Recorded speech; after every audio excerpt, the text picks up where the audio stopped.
Buongiorno a tutti. Prima di tutto voglio ringraziare l'Istituto e anche specialmente a Manuel Arroba per questo invito di parlare qui in questo ambito giuridico. Per me è una cosa nuova perché il mio lavoro soltanto è stato finora nella filosofia e nella teologia, non ho avuto nunca l'audacia di venire un professore e avere una conferenza in un ambito giuridico come questo.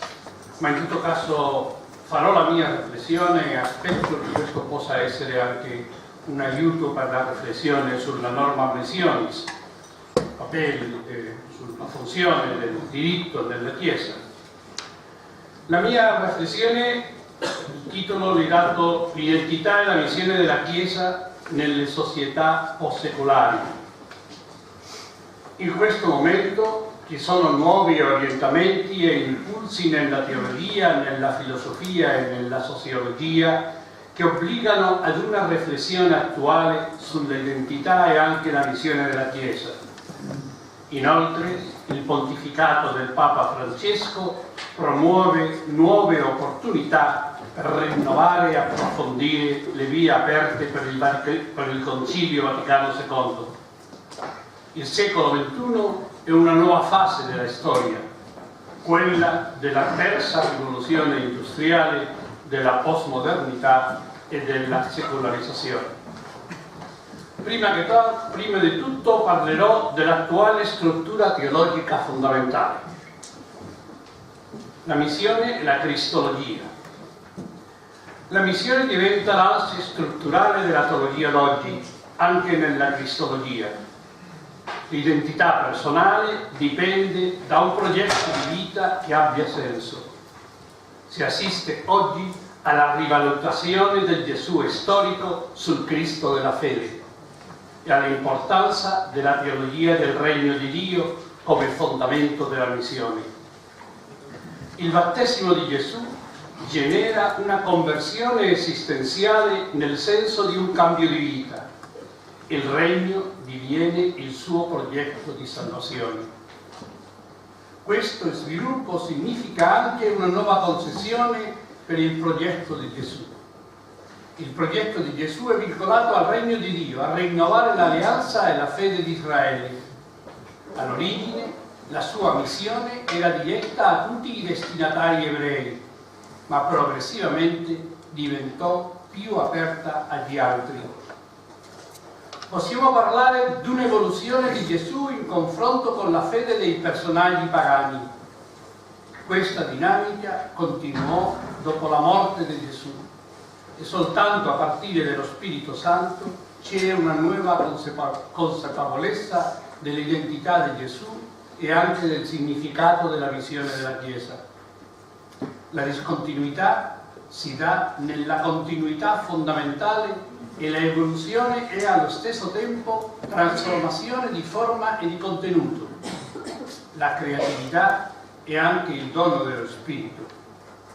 I fedeli della Chiesa non sono semplicemente i discepoli storici del Gesù terreno, perché loro hanno cambiato di mentalità e hanno di Lui una seconda comprensione. Dalla comunità dei discepoli c'è innegabilmente un salto alla Chiesa post-pasquale. Inoltre c'è anche una nuova immagine di Dio che non c'era ancora in vita di Gesù. Se la teologia è stata focalizzata finora nella morte e nella resurrezione di Cristo, oggi c'è un spostamento alla vita di Gesù. Quello che Lui ha fatto è valioso in sé, ha un valore intrinseco.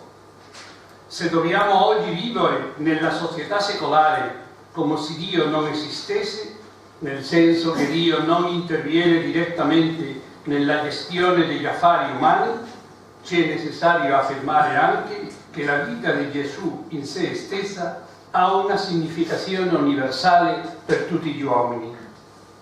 Anche se non fosse la resurrezione, meriterebbe vivere come Lui, perché il suo progetto vitale risponde a tutte le domande sul senso della vita. La resurrezione conferma, illumina e dà valore universale al suo progetto storico. Ogni cristologia sviluppa come soteriologia, ma questa non è soltanto teologia dell'aldilà. Come possiamo credere nella salvazione d'oltretomba se non la stiamo vivendo adesso? In un contesto di crisi, qual è quello che stiamo attraversando nella Chiesa e nella società, risulta difficile credere in Dio senza sperimentare gli effetti della fede nelle nostre vite. Gesù ha annunciato il regno di Dio in questa vita e non soltanto per altra forma di esistenza. Trovare un senso ultimo a quello che facciamo e che stiamo vivendo vuole dire veramente essere salvato. Una vita umana come quella di Gesù risponde al bisogno di trovare un senso per la propria vita. Crediamo nella resurrezione di Cristo, ma affermiamo anche il valore del suo progetto per se stesso. La fede si torna una chiave fondamentale della vita terrena. Secondo, la Chiesa. L'origine della Chiesa è cristologico e spirituale. La comunità dei discepoli di Gesù e Pentecoste sono il punto di partenza per una nuova immagine trinitaria della divinità. La missione universale segna la diversità fra l'etnocentrismo ebraico e il nuovo popolo di Dio. L'ecclesiologia non dipende solo dalla cristologia, ma la Chiesa è un'opera dello Spirito Santo. Attualmente l'ecclesiologia della Lumen Gentium, l'ecclesiologia della Gaudium et Spes si vede come una riformulazione della Lumen Gentium. La Chiesa è nel mondo e i problemi mondiali sono visti come parte della fede. C'è stata per primo una moralizzazione della dottrina come trasformazione del programma del Regno. La comprensione della vita e della missione di San Paolo è diversa da quella di Gesù, perché il suo contesto storico e secolare è anche differente. Alcuni elementi essenziali della predicazione di Gesù, come le beatitudini, evangelizzare ai poveri e la dottrina sui peccatori, hanno diventato in Paolo norme morali generali. Adesso la fede e la giustizia ci sono i segni di tempi. C'è bisogno anche di uno sviluppo dello religioso tradizionale a ciò che è terreno e rimane laico. Il mondo è diventato un luogo teologico. C'è oggi una chiesa di missione nella società post-secolare. Il ritorno al carisma fondatore e l'ispirazione della chiesa primitiva sono oggi una chiave specifica dell'ecclesiologia. Ogni religione trova nell'autorità personale del fondatore il suo fondamento, ma non c'è un carisma che non sia condizionato per la cultura, il momento storico e il contesto sociale. Una presunta comunicazione divina si comprende dalla società e cultura nella quale si sta. La stessa esperienza dei carismatici si esprime nel linguaggio di una tradizione culturale. Per salvare la rivelazione di Dio è necessaria l'istituzionalizzazione del carisma. Dopo la morte del fondatore sorge un corpus di dottrine, un culto sacramentale, il ministero sacerdotale e anche un'autorità gerarchica. Nell'esperienza religiosa dobbiamo distinguere fra quello che sia di Dio e il significato e le conseguenze che noi attribuiamo alla sua comunicazione. C'è un problema di discernimento che si dà anche nell'ecclesiologia. La sostituzione degli apostoli si fa per mezzo di strumenti umani e questi sono le istituzioni che si trovano nella società dalla quale si parte. Ma ci sono anche nuove forme istituzionali che possiamo creare. Il diritto divino è una forma di sacralizzare un'istituzionalità stabilita e ormai consolidata. Questo modo di agire è sempre umano storico e dinamico, anche se fosse necessario come risposta alla rivelazione divina. La difficoltà si manifesta nella distinzione fra questo che deve sopravvivere e quello che è formulazione culturale, accidentale e mutevole. La storia delle istituzioni, la plurale struttura dei ministeri e l'evoluzione della teologia dei sacramenti mostra la difficoltà di stabilire con precisione quello che è il diritto divino e quello che è il diritto umano. L'organizzazione stessa della Chiesa è trasformabile e sottoposta a cambiamenti storici. Pretendere l'immutabilità delle istituzioni non solo va contro la storia, ma anche contro la tradizione della Chiesa e contro la libera ispirazione dello Spirito. Le istituzioni e il diritto sono strutture necessarie per ragioni sociologiche ma anche teologiche. L'esperienza individuale non è sufficiente perché ha bisogno di essere trasmessa. Senza la Chiesa la religione verrebbe idealizzata, ossia vissuta in frammentari esperienze individuali, come dice l'antropologo Arnold Hehel.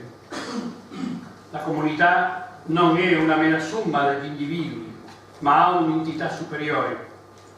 Il soggetto collettivo emerge come un gruppo istituzionalizzato. L'allergia attuale contro le istituzioni è un frutto della patologia postmoderna, perché dimentica la condizione sociale dell'uomo. Un'altra cosa è che l'istituzionalità diventa poco a poco non funzionale per la società sulla quale si vuole esercitare un'influenza. Ma tutte le istituzioni tendono alla crescita, alla burocratizzazione e a diventare un sostituto del carisma fondatore. Prima o dopo c'è motivo della riforma delle istituzioni, dell'aggiornamento della Chiesa e anche di un contributo, di un input carismatico. Lo scopo della Chiesa è sempre facilitare l'esperienza di Dio e fornire mediazioni per ottenerla. Ma conservare la mediazione istituita può diventare anche un fine in sé stesso. La Chiesa ha bisogno sempre degli apostoli e dei profeti, e questi ultimi criticano l'istituzionalità dei primi e la fanno evoluzionare. Secondo punto, nuovi condizionamenti culturali e conseguenze teologiche. C'è oggi una crisi di fondazione nella teoria della conoscenza e nell'ontologia. Non c'è una referenza ultima oggettiva, ma si accede una realtà come fondamentale. Il carattere compiuto di qualsiasi sistema fa tutte le visioni del mondo frammentarie e senza cardine assoluto. Ci sono dei fatti, ma tutti sono rappresentati e interpretati. L'ermeneutica è la nuova ontologia. La verità è soggettiva. Si hanno bisogno di argomenti e motivazioni valide. Ermeneuticamente possiamo dire che Cristoforo Colombo non ha riscoperto l'America, non ha mai capito il significato della sua scoperta. La percezione della realtà è quello che conta, ma lui ha proiettato la sua visione europea sull'America. Dopo la Chiesa europea ha fatto lo stesso. Questo comporta che qualsiasi tradizione ha una certa relatività. Non c'è un fondamento statico, ma piuttosto evolutivo e storico.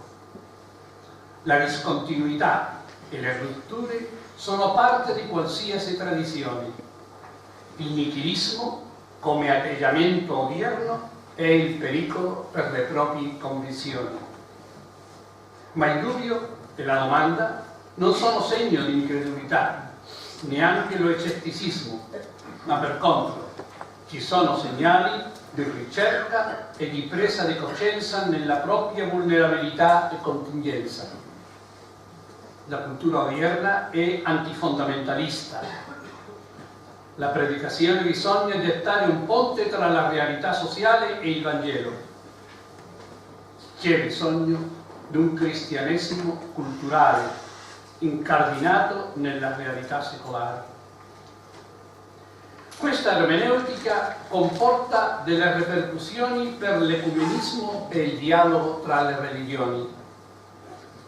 C'è centralità al giorno d'oggi dell'esperienza religiosa, ma un'esperienza definita come religiosa o di Dio richiede un riconoscimento previo.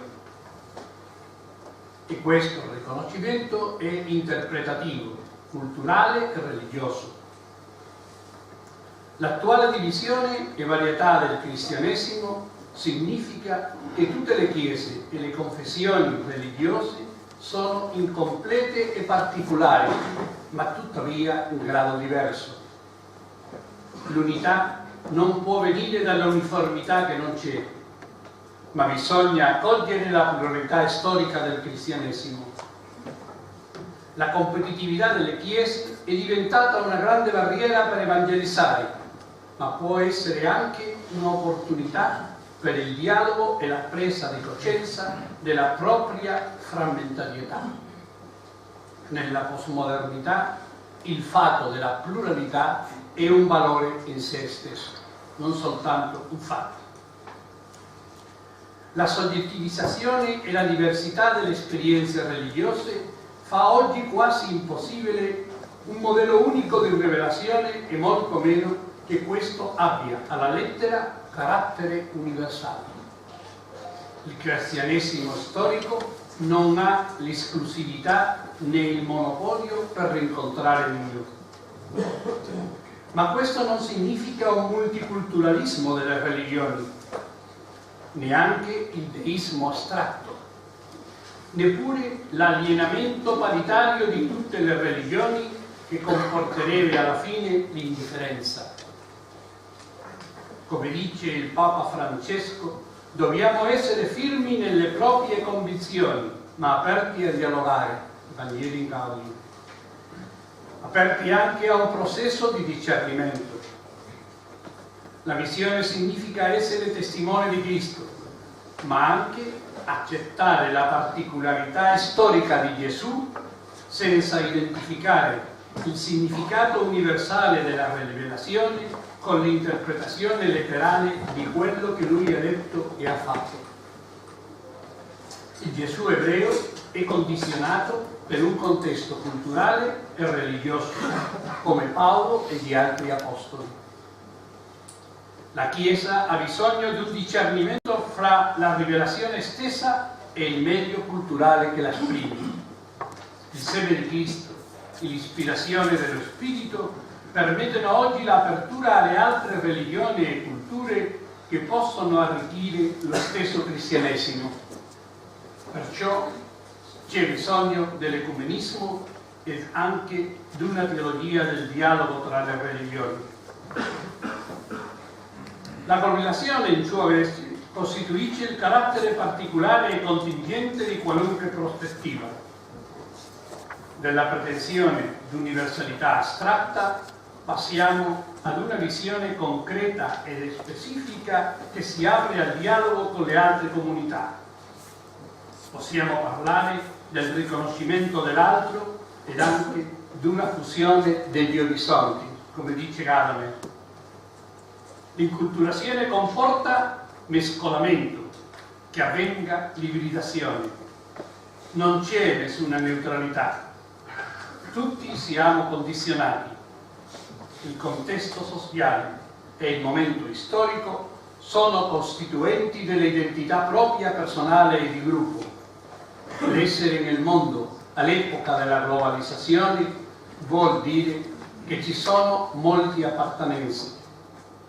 Noi possiamo parlare di costanti umane, ma sempre anche delle radici culturali varianti. Il codice culturale è sempre specifico. Non ci sono possibili codici universali che non siano generalizzazioni di un codice particolare. L'unità universale dell'umanità è plurale e composta dalle specificità di ciascun popolo. Questo ha anche implicazioni per l'ecclesiologia.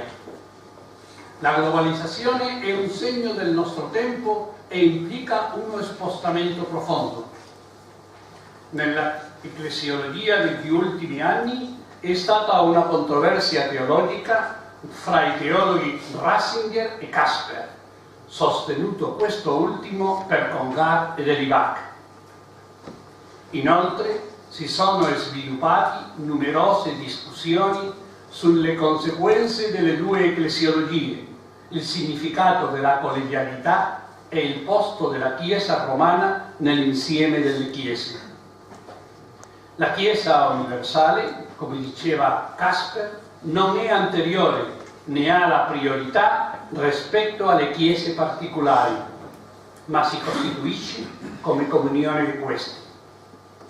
L'espressione massima della Chiesa è sinodale e la comunione ha la contropartita della diversità come espressione dell'unità. Il teologo Ratzinger aveva cercato prima di diminuire l'autonomia delle chiese particolari e delle conferenze episcopali a vantaggio di un governo centralizzato in nome dell'università e della cattolicità. Ma la solidarietà è l'alternativa a questa teologia, soprattutto quando c'è una consultazione di tutta la Chiesa sugli punti a discutere. Si cerca una partecipazione di tutti i membri della Chiesa. Karl Rahner, dal canto suo, ha proposto una terza fase del cristianesimo mondiale dopo la tappa ebraico-ellenista e anche della epoca europea.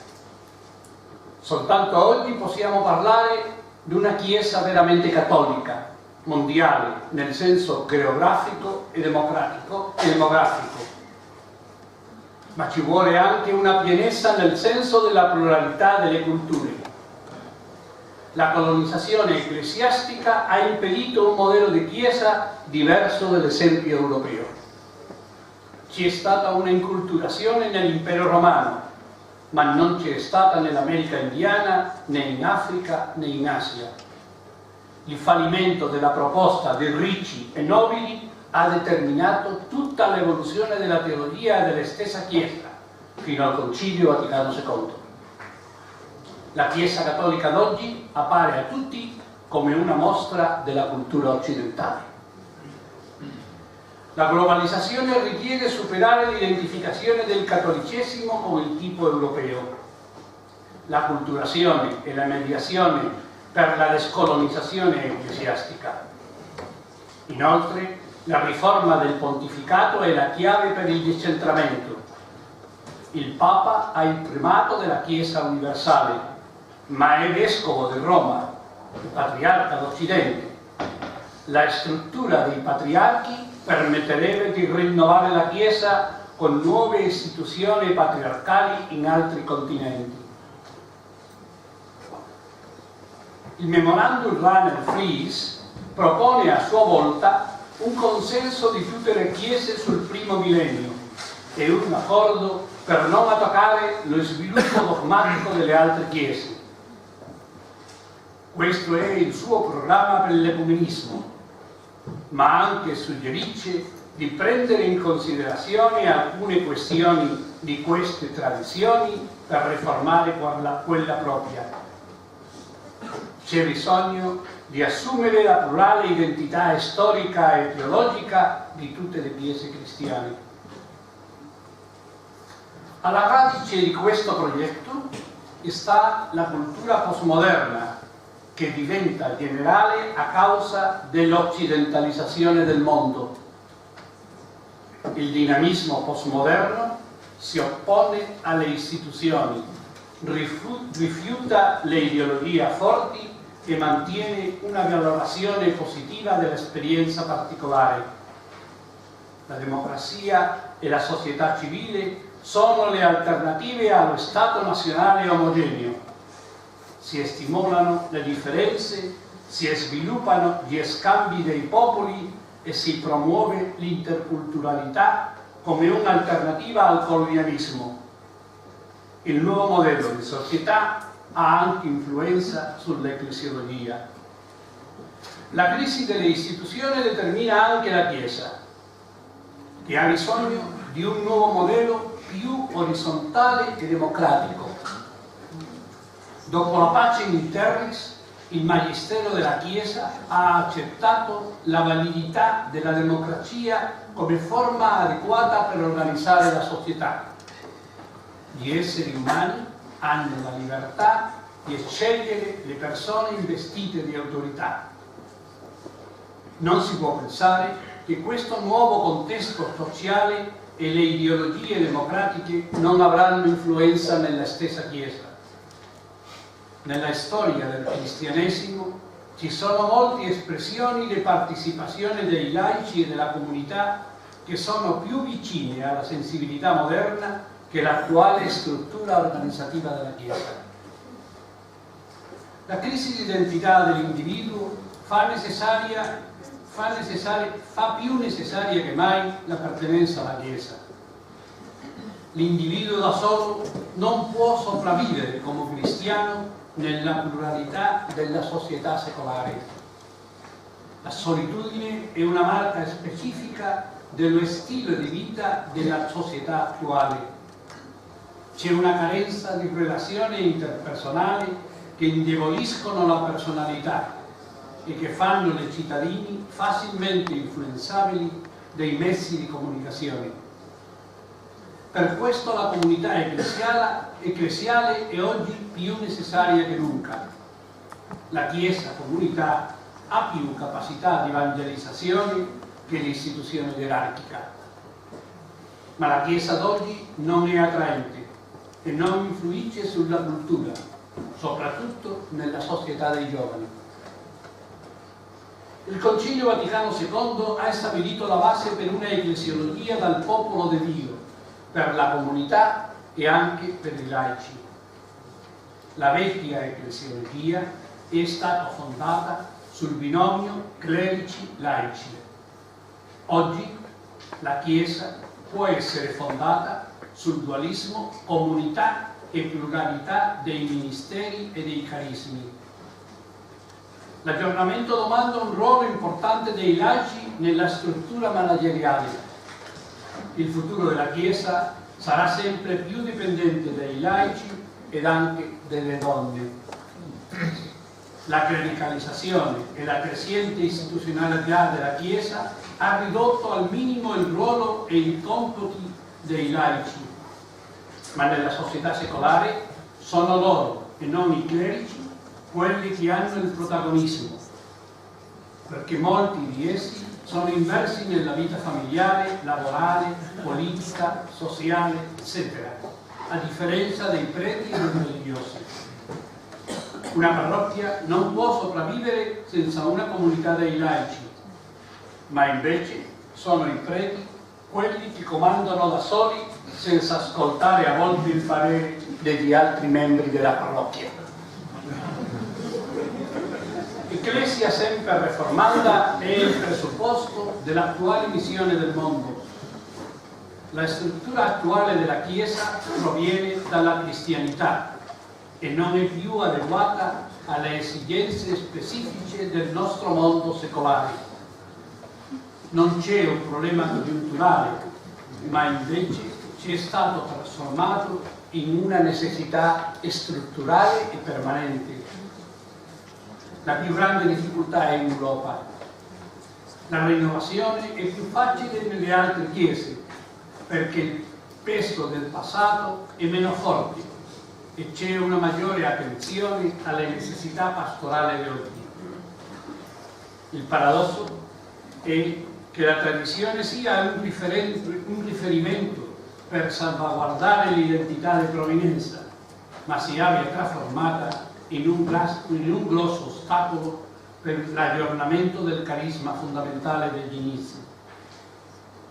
Rinnovarsi o morire. Ecco qui la regola fondamentale per la Chiesa come istituzione in un contesto di evangelizzazione più che missionario, perché non c'è soltanto un'attività di comunicazione dottrinale, ma c'è piuttosto la necessità di testimoniare una forma di vita e un progetto di salvezza. Insomma, l'esperienza di essere salvato diventa uno stile di vita, un modo di essere nel mondo e anche nella Chiesa, e qui è l'accento primordiale per la sua missione. Molte grazie.